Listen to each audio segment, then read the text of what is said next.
Now we're going to work on problems 3 and 4. So number 3, again, we pick out the vertex or axis of symmetry first, whatever you want to do. But in this one, I know that this parabola opens up, and in number 4, the parabola opens down. The axis of symmetry is the line that the vertex goes through. So this is the axis of symmetry for number 3, and the y-axis is the axis of symmetry for number 4. And that can happen. So number 3, the vertex is the lowest point, and number 4, the vertex is the highest point. So number 3, the vertex looks like it's 3 to the right and then 0. The vertex for number 4 is 0 left and right, but 9 up. The axis of symmetry is always the x value of the vertex. Keep that in mind. That's very, very important, especially when we go to graph them given an equation. Because number 3 opens up, there is a minimum if there's a lowest point, and because the number 4 opens down, there's a highest point, which is a maximum. The y-intercept for number 3 is the point that it touches the y-axis. So the y-intercept is always going to have an x value of 0, and we go up 10, it looks like. For number, let me just erase that just to make sure that it's 10 and not 9. Yeah, it looks like 10. So number 4, the y-intercept just happens to be the vertex also, which is fine. So it's 0, 9. The y-intercept, the x value is always 0.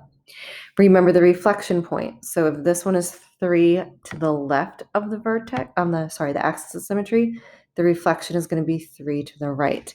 Now the point is 6 to the right and 10 up.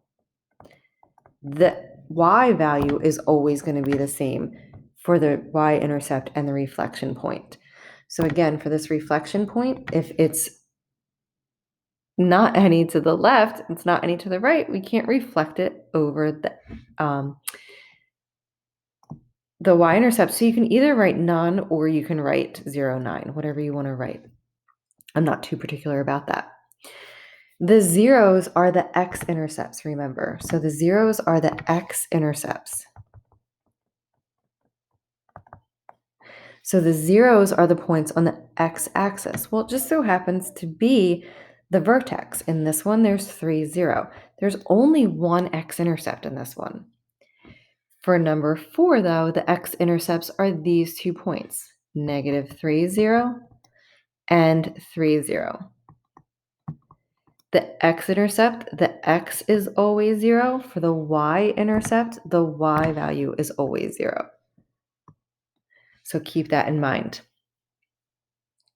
So tomorrow we are going to graph these given some information, and then we don't meet on Wednesday, and Thursday we are going to graph from an equation, which is super fun. So your practice work is numbers 1 through 4 on the second sheet, and you can see number 1 and 2. We didn't do any class examples like this, but I want to challenge you guys and see if you can do that.